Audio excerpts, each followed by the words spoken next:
Now, my grandmother was a wonderful person. She taught me how to play the game Monopoly. She understood that the name of the game is to acquire. She would accumulate everything she could, and eventually she became the master of the board. And eventually, every time, she would take my last dollar, and I would quit in utter defeat. And then she would always say the same thing to me. She'd look at me and she'd say, "One day, you'll learn to play the game." One summer, I played Monopoly with a neighbor almost every day, all day long. We'd play Monopoly for hours.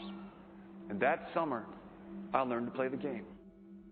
I came to understand the only way to win is to make a total commitment to acquisition. I came to understand that money and possessions, that's the way that you keep score.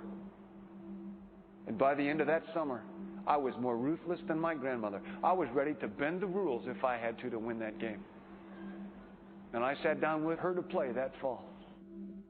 I took everything she had. I destroyed her financially and psychologically. I watched her give her last dollar and quit in utter defeat. And then she had one more thing to teach me. Then she said, "Now it all goes back in the box." All those houses and hotels, all the railroads and utility companies, all that property and all that wonderful money. Now it all goes back in the box. I didn't want it to go back in the box. No, she said. None of it was really yours. You got all heated up about it for a while. But it was around a long time before you sat down at the board. And it will be here after you're gone. Players come and players go. But it all goes back in the box. Houses and cars, titles and clothes, filled barns, bulging portfolios, even your body.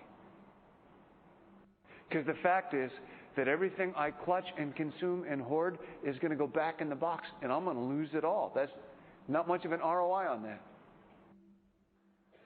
You have to ask yourself, when you finally get the ultimate promotion, when you've made the ultimate purchase, when you buy the ultimate home, when you have stored up financial security and climbed the ladder of success to the highest rung you can possibly climb it, and the thrill wears off, and it will wear off,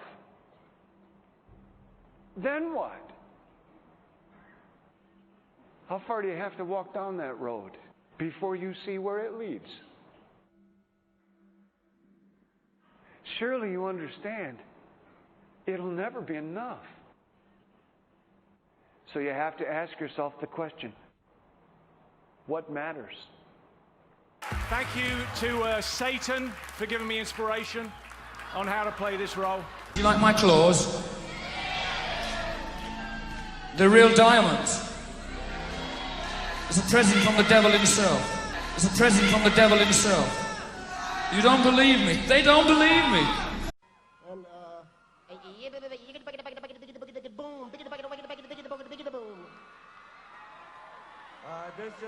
I'd like to, first of all, I'd like to thank Satan. Because I swear I wanted to be like the Amy Grant of music. Yeah. But it didn't work out, and so I sold my soul to the devil. I sold my soul to the devil. I know it's a crappy deal. Pizza came with a few toys like a Happy Meal. Right before I performed, I raised my hands up, and it was kind of the first time I felt something else come into me, and I knew that was going to be my coming out night. You know, in my time, you know, modern day Sinatra, so, you know, I try to live up to that, you know. I get possessed by the spirits. I get possessed by the spirits. No one believes this when I say it, but I was a freaking, like, shy girl. I was very shy.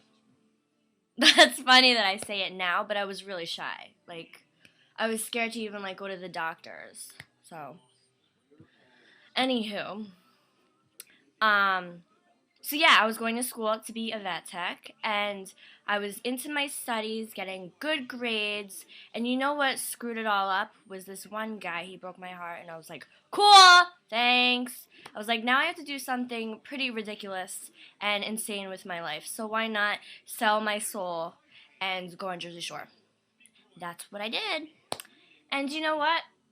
It's been awesome. I feel very blessed, to be honest with you. I'm blessed. He had some devil in there, and it goes even back to before that. Who's Robert Johnson? Right. You can find his roots, way back to the beginning of rock. And so, had we sold our soul to the devil? How else can you explain us being here on the How did these two guys get on? Basically what I did was got on my knees and sort of communicated with the spirits. And when I came out, I was in charge. Powerful scene. Powerful scene. I couldn't have acted that. I couldn't have written that down and made a decision to play that.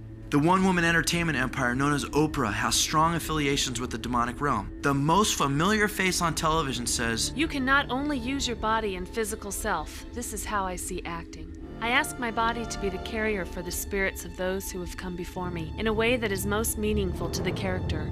Just become the vehicle for that character." Calling out for these entities to take her over so that she may become a sparkling puppet, Oprah admits of her work before the camera. I tried to empty myself and let the spirit inhabit me. With her global influence, her shows have become a smorgasbord for the New Age agenda. Why do you still do it? Why are you still out here? Well, it goes back to the destiny thing.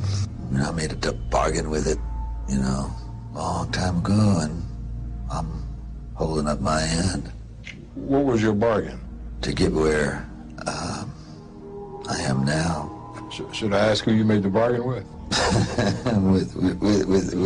with the chief commander. On this earth? And on this earth, and then in the world we can't see. Roman is a crazy boy who lives in me, and he says the things that I don't want to say. He was born, just a few months ago. I think he was born out of rage. He was conceived in rage. So he bashes everyone. He threatens to beat people, and he's violent. That must be nice to have like an ignorant loudmouth who you can just sort of blame every... He wants to be blamed. I don't want to blame him. I ask him to leave, but he can't. He's here for a reason. People have brought him out. People conjured him up. Now he won't leave. You have to ask yourself, when you finally get the ultimate promotion, when you've made the ultimate purchase, when you buy the ultimate home, when you have stored up financial security and climbed the ladder of success to the highest rung you can possibly climb it, and the thrill wears off, and it will wear off, then what? How far do you have to walk down that road before you see where it leads? Surely you understand, it'll never be enough. So you have to ask yourself the question, what matters?